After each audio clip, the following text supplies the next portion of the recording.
Well, greetings. We're here for another conversation regarding artificial intelligence from the front line. I have two great guests today. I have Derry Goberdhansingh as well as Frederick Bruhn, two great friends. Derry, could you tell a little bit about yourself and what you do? Sure. I'm the CEO of a small startup company. We're focusing a lot on the AI space, and one of the things that we're trying to do as we focus on AI is make sure that the things that we do and build are good things for society and follow the rules and norms of society. Excellent. And Frederick, we've had you on before, but real quick, if you could also share what you do as well. So I'm also CEO of a small startup company where we focus on industrial automation. We do a lot of inline inspection in smart factories, where we apply artificial intelligence to mimic human operators, and we call that virtual operators. Excellent. And so this is really good at setting the stage as terms of when both of you look towards the future and you think about what is going to change in how we work, what is going to change in the nature of jobs, what is artificial intelligence going to do, or what is going to be pairing of humans with machines. I'll start with you first, Derry, since you're new to the show. What do you think is going to be the future of jobs and future of work as we look to the next decade ahead? I think, as we've talked in the past, the future of work and jobs is going to need to be redefined. The work is still effectively going to be similar. We still are going to have needs. We still need to go to get food and eat. But how we do that, how we procure those goods and services from the frontline perspective, is going to change and evolve when you look at things like what Amazon is doing and what other McDonald's or other fast food chains, your ability to interact with them in a different manner is going to significantly evolve. And we have to have the humans that are involved in this process grow and evolve to know how to leverage those AI tools that are going to be out there. It's going to be a combination of the AI and robotics, but that's going to be the massive impact of a lot of folks are going to start to see on a more day-to-day basis. I think as the professional environment continues to evolve, work is going to be elevated in terms of the skill sets that's needed. And we're going to have to retrain the workforce and not start thinking about retraining the workforce 5 years from now, 20 years from now, but start thinking about that now and implementing those changes now. All right. And Frederick, and given your perspective of what you're seeing in Sweden and what's happening in Europe, what thoughts do you have about the future of work and the future of jobs relative to AI and machine learning? I can only agree with what Derry said. We see the same thing over here as well. What I think is important is to take a long-term perspective. I hear a lot of people saying that, yeah, it's 5, 6, 7 years away. It's a long way from now. We don't need to deal that much about it. But 5, 6 years isn't much. That's about the same time it takes to do a PhD. So you basically have to realize that this is changing very fast. We are talking about an exponential time. So 5 years is actually a very long time period. And if you look out 30 years, it's a very different society we're going to see. And I think that part of it is not being discussed enough. And partially, I think that's because, at least here in Europe, our parliament is elected every 4th year. So they care about 4 or 5 years. The other point I would like to make is that when we look at virtual operators in smart factories, we can capture a human knowledge base of 15, 20 years of knowledge in 6 months or so. Which means, to the point that Derry made, that the retraining is very important, but it's not that easy, because if we can capture 15, 20 years of knowledge in half a year, it's very likely that we can also capture the knowledge that you can gain in 6 months even faster than that. So sounds like we're going to look at completely new ways of working. And so now sort of going to the frontline perspectives, Derry, you're obviously providing services to other companies, other organizations. Could you give us sort of a real tangible example of already how people are thinking differently about how they work? Sure. So in a couple of services we're looking at we provide is in the fraud perspective. So when you have folks who normally you would have a 20 or 30 analysts looking at tons of data right now across multiple streams, And imagine you multiply that across every single organization there is from the federal government perspective, where you're looking at banks, you're obviously going to have a lot larger workforce. But as you start to amplify the use of AI tool sets within the space, what we're recognizing is you won't need that skill set or that type of skill set anymore.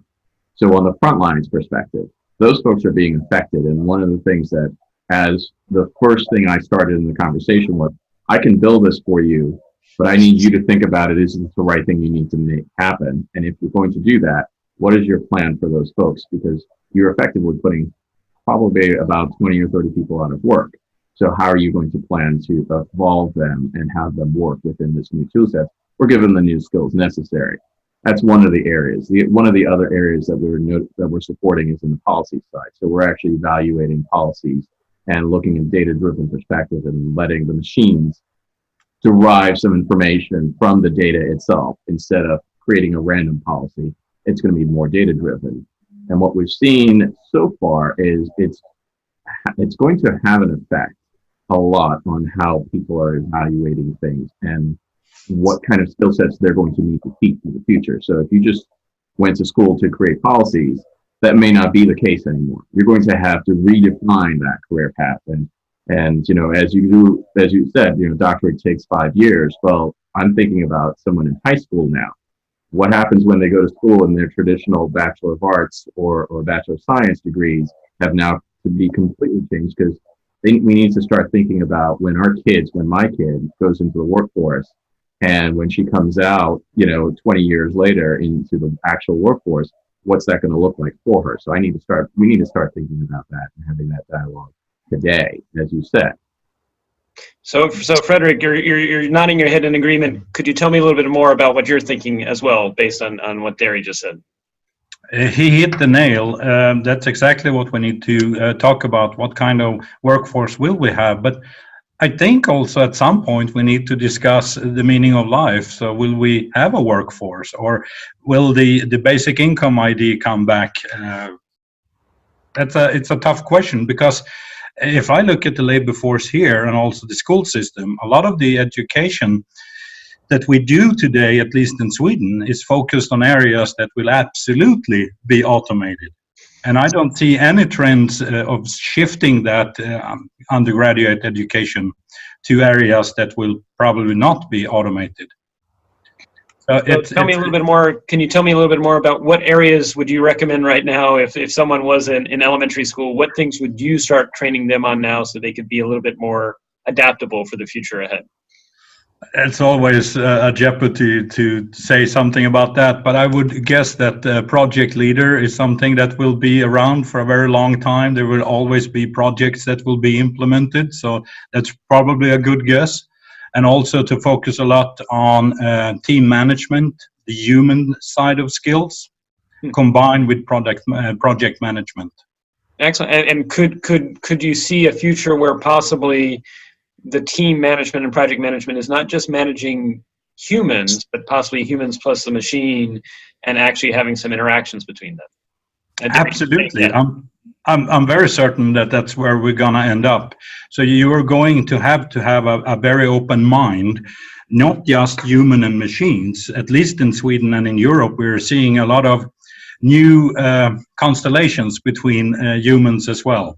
Mm-hmm. And I think we're only at the beginning of that. We are going to see very different family situations in the future. We are going probably to see marriages between machines and robots and whatnot.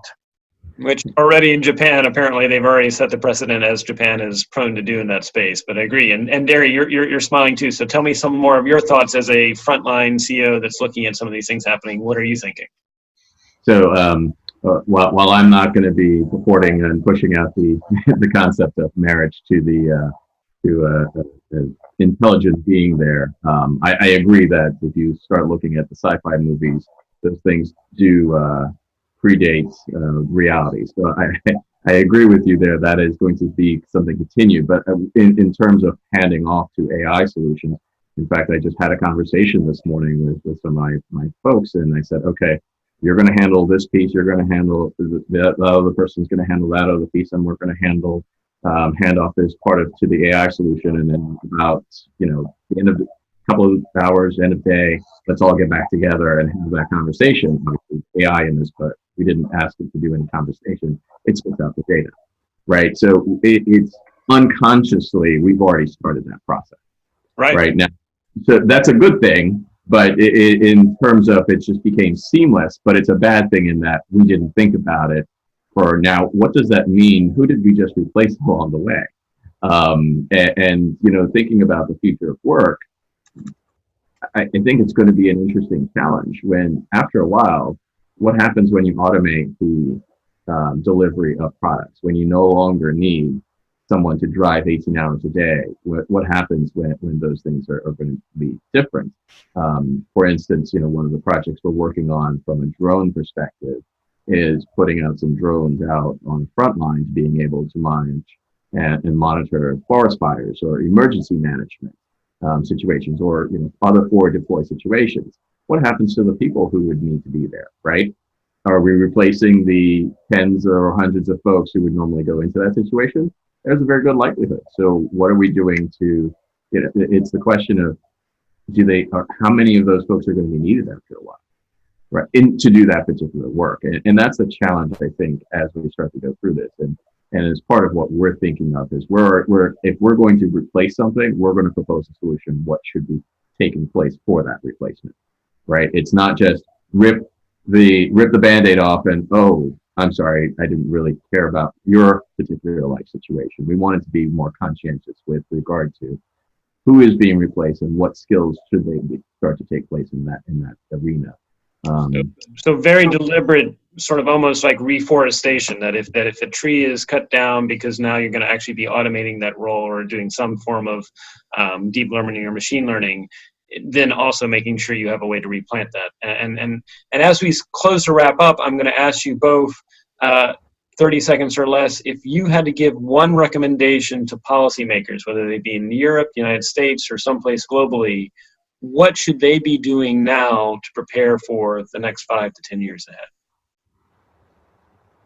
So if I'm going to give a stab at it, I would say start to simulate what the society can look like and what will happen with education and retraining of the workforce. We have to start simulating that and also trying to implement whatever results we come to, and try to make it a futuristic simulation that really goes out 25, 30 years from now and simulate the boundaries, what we can imagine, because I would assume that whatever we imagine, it will be even more advanced.